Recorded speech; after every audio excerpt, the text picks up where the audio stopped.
নজর রাখবো পরবর্তী সংবাদে। আজ সাংবাদিক সম্মেলনে মিলিত হয়েছে এসএফআই এবং নতুন কমিটি গঠন করার পর এক সাংবাদিক সম্মেলন তারা করেছেন এবং বিশেষ করে আজকের এই সাংবাদিক সম্মেলনে বিভিন্ন ইস্যুকে তারা সামনে রেখেছেন। শুরুতেই তারা বলেছেন যে তাদের সম্প্রতি যে রাজ্য সম্মেলন তারা অনুষ্ঠিত করেছেন কিংবা সমাপ্ত হয়েছে, সেক্ষেত্রে বিভিন্ন ক্ষেত্রে তাদের বাধার সম্মুখীন হতে হয়েছে। বিশেষ করে কৈলাসহরে যে সম্মেলন তারা করতে গিয়েছিলেন সেই সময়টাতে যারা সমর্থকরা কিংবা কর্মীরা ছিলেন তাদের ক্ষেত্রে সেখানে সম্মেলনে যোগদান করার ক্ষেত্রে বিভিন্ন ভাবে তাদেরকে বাধার মুখোমুখি হতে হয়েছে। শাসক দলের পক্ষ থেকে বিভিন্ন ভাবে তাদেরকে বাধা দান করা হয়েছে এবং সেই সময়টাতে কৈলাসহরবাসী সাধারণ মানুষজন সেই সময়ে তাদের সাহায্য করেছেন, যার কারণে আজকে কৈলাসহরবাসীকেও ধন্যবাদ জানিয়েছে এসএফআই এর এই সংগঠনের পক্ষ থেকে। এবং আজকে এই গোটা বিষয় নিয়ে তুলে ধরেছেন এসএফআই এর সদ্য প্রাক্তন সম্পাদক সন্দীপন দেব, সঙ্গে আজ নতুন কমিটির সদস্যরাও উপস্থিত ছিলেন এই সাংবাদিক সম্মেলনে। গোটা বিষয়কে কেন্দ্র করে কি বলছেন সদ্য প্রাক্তনের সম্পাদক সন্দীপন দেব, শুনুন।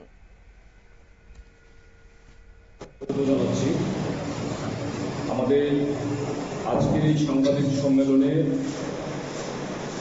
উপস্থিত রয়েছেন এসএফআই এর ত্রিপুরা রাজ্য কমিটির সদ্য প্রাক্তন সভাপতি সুলেমান আলী, রাজ্য কমিটির নবনির্বাচিত সভাপতি প্রীতম শীল, নবনির্বাচিত সম্পাদক সৃজন দেব এবং আপনারা সাংবাদিক সম্মেলনে যে সকল সাংবাদিক বন্ধুরা উপস্থিত হয়েছেন, আপনাদের প্রত্যেককে আমাদের সংগঠনের তরফ থেকে আন্তরিকভাবে শুভেচ্ছা অভিনন্দন জানাচ্ছি।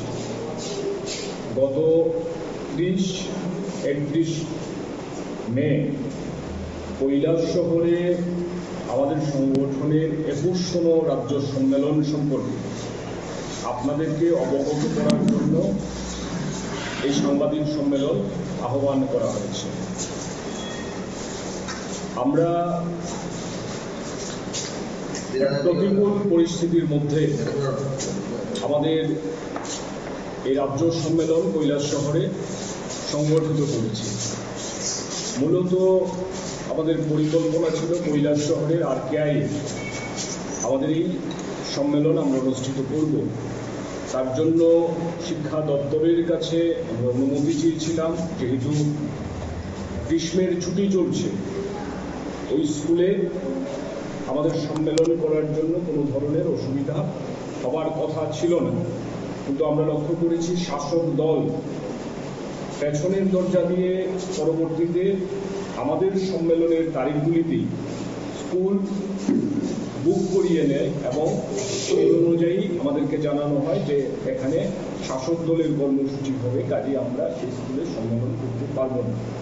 তড়িঘড়ি আমাদের সিদ্ধান্ত নিতে হয়েছে যে কৈলাসহরে যে টাউন হল আছে সে টাউন হলে আমাদের সম্মেলন করব। কিন্তু আমরা লক্ষ্য করলাম যে শাসক দল আরকেআই স্কুলকে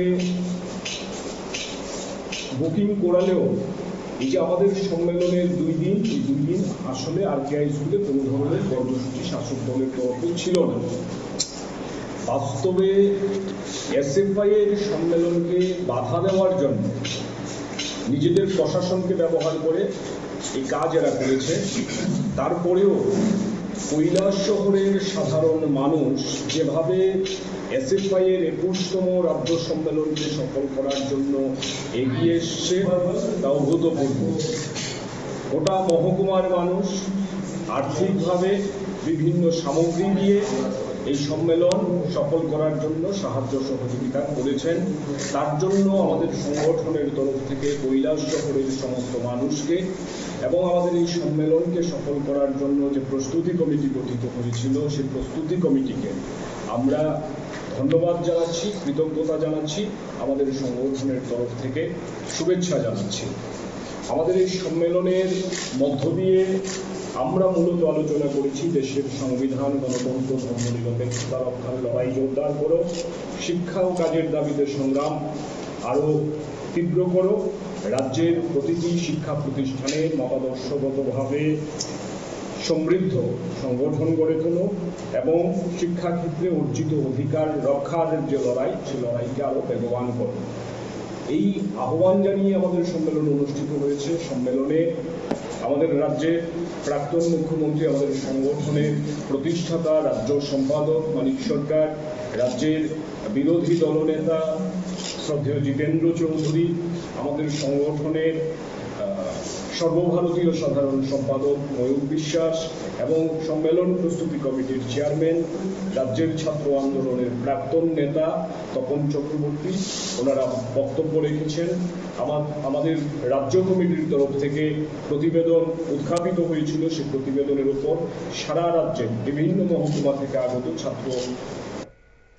আপনারা শুনলেন প্রাক্তন সম্পাদক সন্দীপন দেবের বক্তব্য, অর্থাৎ বহু বাধা বিপত্তিকে এড়িয়ে তারা রাজ্য সম্মেলন সম্পূর্ণ করেছে এবং কৈলাসহরে যেভাবে বাধার মুখে পড়তে হয়েছে তাতে করে কৈলাসহর মহকুমাবাসীর একটা সাহায্যের হাত বাড়িয়ে দিয়েছেন এবং যার কারণে সেই সময়টার বিরাট বড় ভূমিকা ছিল কৈলাসহর মহকুমাবাসীর এবং এই নিয়ে আজকে তাদেরকে সাধুবাদ কিংবা অভিনন্দন জানিয়েছেন, তাদের প্রতি কৃতজ্ঞতা জ্ঞাপন করেছেন এবং একই সঙ্গে আগামী দিনে সংগঠনকে মজবুত করতে কি কি করণীয় সেই সমস্ত বিষয় নিয়ে আজকে আলোচনা হয়েছে বলেও জানিয়েছেন সদ্য প্রাক্তন সম্পাদক সন্দীপন দেব।